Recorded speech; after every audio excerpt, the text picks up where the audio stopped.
Semakin Israel nekat menggempur Gaza, semakin kuat pula tekanan internasional.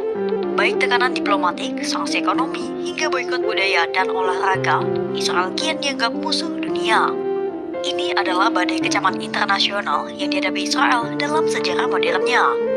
Negara yang dulu disebut benteng demokrasi Timur Tengah itu, kini kian terisolasi dan dijauhi. Baik komunitas internasional maupun negara dalam negeri Israel banyak yang menuding Perdana Menteri Benjamin Netanyahu lah penyebab isolasi dunia terhadap Israel. Seperti apa tekanan yang dihadapi Israel dan bagaimana Netanyahu menanggapinya?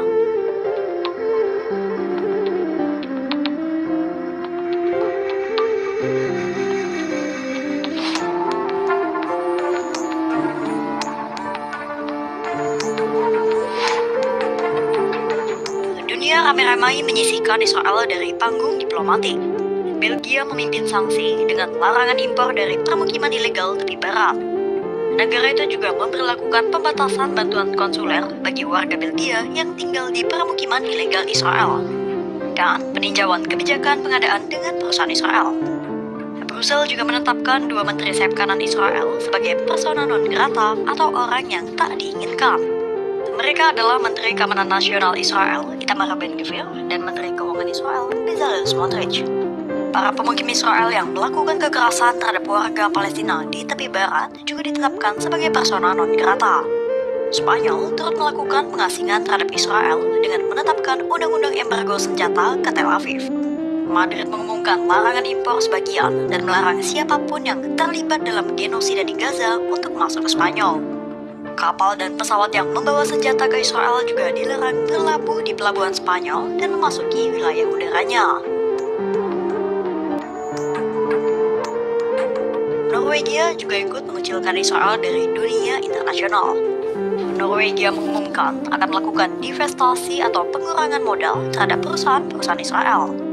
Menteri Keuangan Norwegia, Jens Stoltenberg, telah menghapus investasi terhadap 23 perusahaan Israel dan mengancam akan melakukan hal serupa terhadap lebih banyak lagi perusahaan Israel. Sementara itu, Uni Eropa, mitra dagang terbesar Israel, juga tengah mempertimbangkan sanksi lebih keras terhadap Tel Aviv. Bahkan Uni Eropa telah berwacana akan menangguhkan elemen perdagangan dengan Israel dalam perjanjian asosiasi.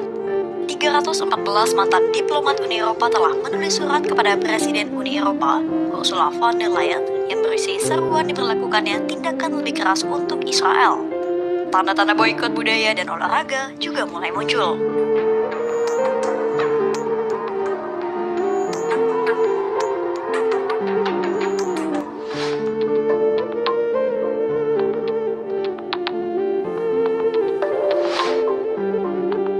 Isolasi terhadap Israel di bidang hiburan juga dirasakan dalam ajang kontes lagu Eurovision. Selama bertahun-tahun sejak 1973, Israel telah memenangkan kontes ini sebanyak 4 kali.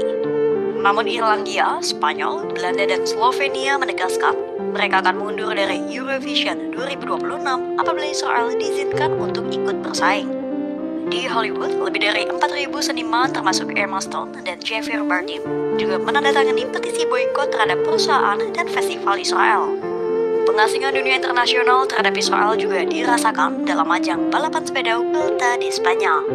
Ajang perlombaan itu menuai aksi protes yang menolak kehadiran tim Israel Premier Tech yang menyebabkan balapan berakhir prematur dan berantakan. Masih di Spanyol, 7 pemain catur Israel juga mundurkan diri dari sebuah turnamen setelah diberitahu mereka tak bisa berkompetisi di bawah bendera Israel. Praktis, citra Israel tak hanya terkikis secara diplomatik, namun juga di kalangan masyarakat global termasuk olahraga dan seni. Lantas, seperti apa respons Netanyahu?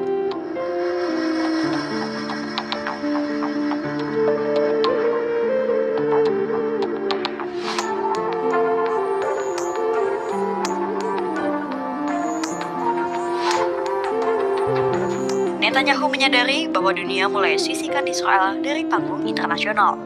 Tapi, alih-alih perbaiki citra, Netanyahu tetap menantang.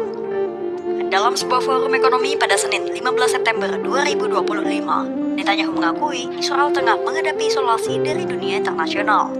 Ia pun menyalahkan publisitas negatif, termasuk media internasional, yang menyebabkan Israel tersisihkan. Namun bukan yang memperbaiki kesalahannya, Netanyahu justru menolak mengubah arah dengan menyebut Israel harus mengurangi ketergantungan industri dalam perdagangan luar negeri, terutama di industri perdagangan senjata. Netanyahu menyebut industri persenjataan Israel harus menjadi gabungan Athena dan Super Sparta, alias mengembangkan industri pertahanan untuk bertahan dari embargo senjata. Kepercayaan diri Netanyahu itu tampaknya datang dari sikap Amerika Serikat yang enggan memperlakukan embargo senjata terhadap Israel. Sebab Amerika Serikat adalah sekutu terbesar Israel dan banyak senjata Tel Aviv berasal dari Washington. Meski isolasi meluas, Israel masih punya sekutu utama, Amerika Serikat. And America has no better ally than Israel.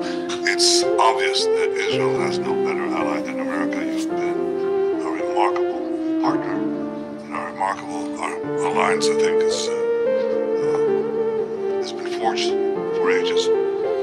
Your presence here in Israel today is a clear message that America stands with Israel. We stand with us in the face of terror, in the face of the incredible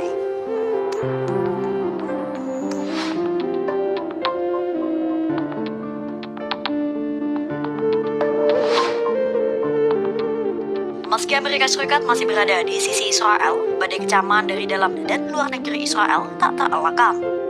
Berdasarkan laporan BBC, dua mantan Perdana Menteri Israel, Ehud Barak dan Ehud Olmert, secara terbuka menyebut kebijakan Netanyahu adalah penyebab dari isolasi Israel.